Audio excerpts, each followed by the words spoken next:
परिस्थिति बदलना जब मुमकिन ना हो तो अपने मन की स्थिति बदल लीजिए, सब कुछ अपने आप बदल जाएगा।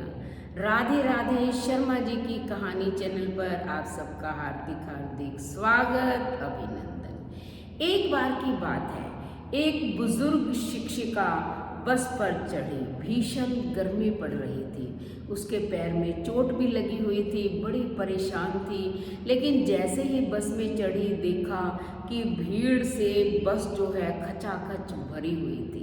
बेचारी जैसे तैसे खड़ी हो गई, लेकिन कुछ ही दूरी तय कर पाई थी कि एक अधेड़ उम्र की औरत जो है अपनी सीट से उठी और उसे कहा कि आप यहाँ बैठ जाइए। वो शिक्षिका बैठ गई, उसका धन्यवाद किया। थोड़ी ही देर के अंदर उसने देखा कि शिक्षिका के साथ वाली सीट जो है वो खाली हो गई, लेकिन जो खड़ी हुई थी उसने लालच नहीं किया।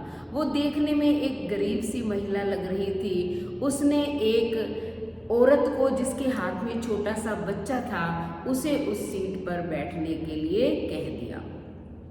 फिर थोड़ी दूर आगे बस चली होगी, फिर सीट एक खाली हुई। तब उसने एक बुजुर्ग और कमज़ोर व्यक्ति को कहा कि आप इस सीट पर बैठ जाइए। तो जैसे भी कोई सीट खाली होती, वो किसी दूसरे को बिठा देती, लेकिन खुद सीट पर नहीं बैठी। अब आगे धीरे धीरे बस चलती गई। थोड़ी देर में उन्होंने देखा कि कुछ गिनी चुनी सवारियां ही बची हुई थी।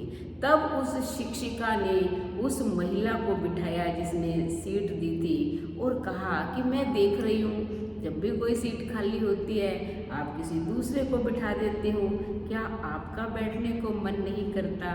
तब उसने कहा कि बहन जी, मैं एक गरीब महिला हूँ, मेरे पास दान पुण्य करने के लिए कुछ नहीं है, तो मैं यही करती हूँ। मान लो रास्ते में चल रही हूँ, मार्ग में कोई पत्थर पड़ा हुआ है तो मैं उसे साइड में कर देती हूँ। ऐसे ही बस में चढ़ती हूँ तो अपनी सीट हमेशा किसी ना किसी को दे देती हूँ, क्योंकि सब भगवान के ही बनाए हुए बंदे हैं। दोपहर को जब मैं भोजन करती हूँ बाहर बेंच पर बैठकर, तो चिड़िया मेरे पास आकर बैठ जाती हैं, ची ची करती हैं, तो मैं अपनी रोटी के छोटे छोटे टुकड़े करके उनके आगे डाल देती हूँ। जब वो खाती हैं रोटी तो मुझे बहुत प्रसन्नता होती है। कहती है कि ये सब भगवान की बनाई हुई चीज़ें हैं, चाहे वो पशु हैं, पक्षी हैं, इंसान हैं। मैं सोचती हूँ कि भगवान जो है कहीं ना कहीं तो देखता होगा कि मान लो मेरे पास धन दौलत नहीं है, मैं किसी को पैसा नहीं दे सकती, कोई और चीज़ भी दान नहीं कर सकती, तो ऐसे छोटी छोटी जो है सहायता कर सकती हूँ। कहती मेरे मन को बड़ा सुकून मिलता, बड़ी शांति मिलती है, और मेरा पूरा दिन जो है वो खुशी खुशी बीत जाता है।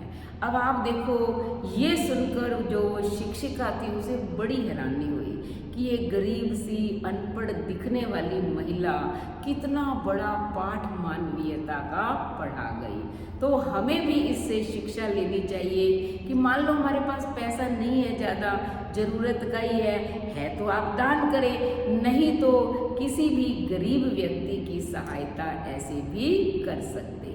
तो आप पहले कहानी ध्यान से सुने, फिर इससे शिक्षा लें, उसके बाद चैनल को सब्सक्राइब करें, लाइक और शेयर करें, कमेंट करें और बेल आइकन के बटन को दबाएं, ताकि ऐसी ही शिक्षाप्रद और प्रेरणादायक कहानी की वीडियो का नोटिफिकेशन सबसे पहले आपको मिले। धन्यवाद।